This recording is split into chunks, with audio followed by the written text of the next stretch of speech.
Halo Sobat Inspirasi Kata, di video kali ini kita akan membahas 10 hukum karma yang dapat membawa perubahan dalam hidup. Hampir semua orang pernah mendengar tentang karma, tapi seringkali salah persepsi. Karma bukan masalah dosa dan pahala. Karma lebih kepada masalah sebab dan akibat.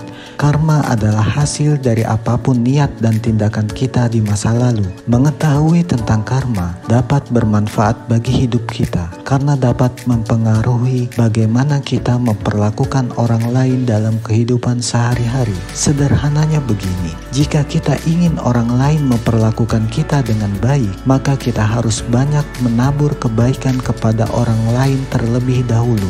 Menguasai tingkah laku adalah kunci untuk menjalani kehidupan yang penuh makna, dan pada akhirnya karma akan tersenyum kepada kita. Baik, berikut 10 hukum karma yang dapat membawa perubahan dalam hidup. Nomor 1, hukum agung. Apa yang kamu tabur, itu yang akan kamu tuai. Seorang petani menanam benih dengan harapan akan menuai padi pada masa panen. Begitupun hukum agung tadi, apapun yang kamu lakukan kepada orang lain, pada akhirnya akan berlaku juga kepada kamu. Mungkin perlu waktu, karena benih butuh waktu untuk tumbuh, tetapi kata-kata, tindakan, atau pikiran kamu pada akhirnya akan menghasilkan akibat. Nomor 2, hukum penciptaan. Kamu menarik apa yang datangnya dari diri sendiri, bukan apa yang kamu inginkan. Hukum penciptaan mengajarkan kepada kita bahwa sebenarnya kita punya peran dominan dalam mengendalikan hidup kita sendiri,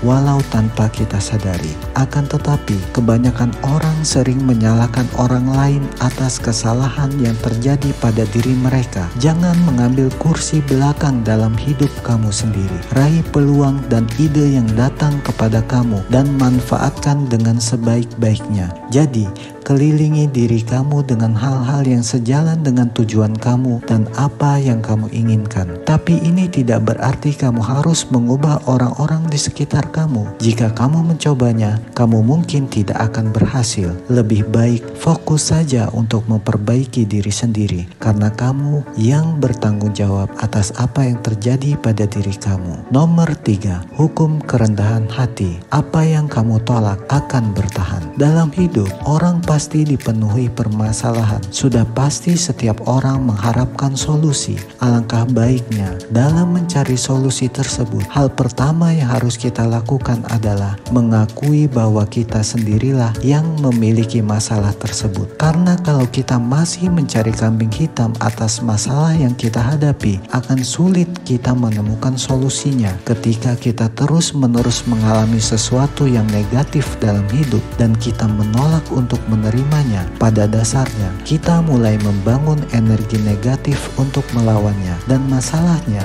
energi ini datang dan bersemayam dalam diri kita. Akan tetapi ketika kita belajar untuk menerima bahwa kitalah yang memiliki masalah, secara tidak langsung kita mengakui bahwa kekuatan untuk menemukan solusi justru ada di dalam diri kita sendiri. Nomor 4, hukum pertumbuhan. Kemanapun kamu pergi, di sana kamu akan berada. Jika kamu ingin tumbuh dan mewujudkan impian dan visi kamu harus menyadari bahwa kehidupan batin kamu mengendalikan semuanya. Pikiran kamu menghasilkan perbuatan, dan perbuatan itu dapat menjadi bingkai kehidupan kamu. Untuk mengubah hidup dan terus tumbuh, kamu harus mengubah struktur intinya, yaitu pikiran kamu. Menyimpan pikiran negatif akan menciptakan lingkungan yang negatif, sedangkan berpikir positif adalah satu-satunya hal yang akan membangun dunia yang positif bagi kamu. Nomor 5, hukum tanggung jawab. Hidup kita adalah dari perbuatan kita sendiri,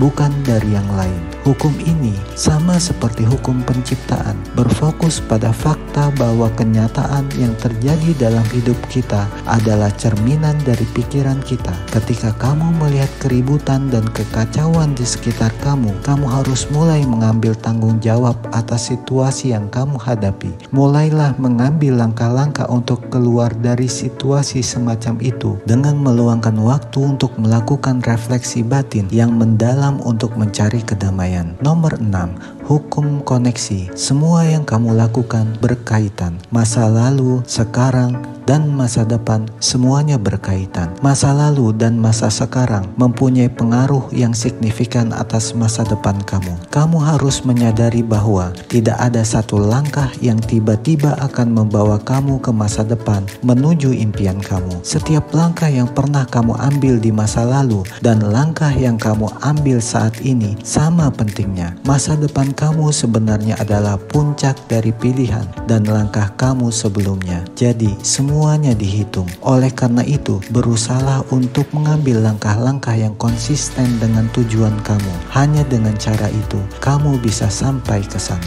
Nomor 7, hukum fokus. Kamu tidak dapat memikirkan dua hal pada waktu yang sama. Dalam proses pengembangan diri, sangat penting bagi kamu untuk konsentrasi pada hal-hal yang benar-benar penting. Hukum fokus membantu kamu menempatkan perhatian kamu pada nilai-nilai yang penting yang akan membantu kamu mencapai ketinggian yang kamu cari. Berfokus pada emosi, perkembangan, dan tujuan positif akan membuat kamu tidak terbawa arus hal yang tidak atau kurang bermanfaat. Nomor 8, hukum kehadiran. Seseorang tidak dapat sampai jika mereka melihat ke belakang atau melihat ke depan. Hukum karma yang satu ini rumit karena tampaknya menyiratkan bahwa masa lalu dan masa depan tidak penting, agak bertentangan dengan hukum ke-6. Tapi bukan itu masalahnya.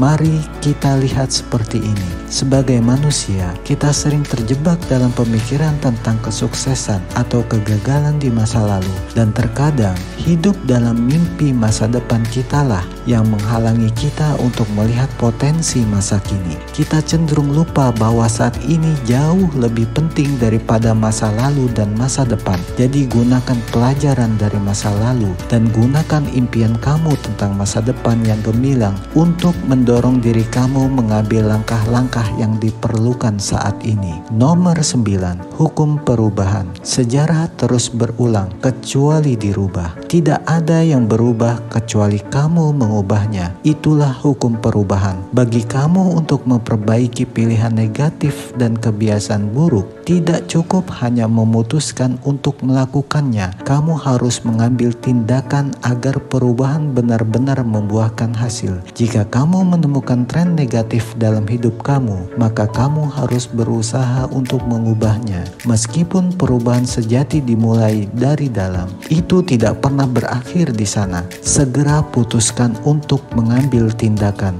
Ini adalah satu-satunya cara untuk menciptakan perubahan positif. Nomor 10, hukum kesabaran dan pahala. Tidak ada hasil yang dapat terwujud tanpa pola pikir sabar. Hasil terbaik datang dengan bersabar. Tidak peduli berapa waktu yang dibutuhkan. Jika kamu terus-menerus menabur benih kerja keras, pada waktunya hadiah itu pada akhirnya akan datang. Mau tidak mau, kamu harus terus bertahan dan membuat keputusan yang konsisten dengan tujuan kamu. Fokus pada proses dan lakukan yang terbaik setiap hari. Jangan pernah terjebak membandingkan diri kamu dengan orang lain yang tampaknya lebih berprestasi. Jika kamu benar-benar memahami nilai kamu tidak akan repot dengan perbandingan. Karena kerja keras pada akhirnya membuahkan hasil. Meski butuh waktu, kamu hanya perlu bersabar. Apakah kamu percaya atau tidak pada karma? Kamu mungkin setuju bahwa hukum ini mengandung prinsip dasar dan kebijaksanaan yang dapat diterapkan oleh siapa saja untuk membuat hidup lebih baik. Untuk menjalani kehidupan yang benar-benar kamu inginkan, menguasai 10 hukum karma ini akan terbukti sangat berguna dalam pencarian kamu untuk mencapai tujuan hidup. Jadi bagaimana menurut sobat? Apakah kamu percaya pada karma? Apa pendapat kamu tentang hukum karma ini? Tulis pendapat kamu di kolom komentar ya. Terima kasih.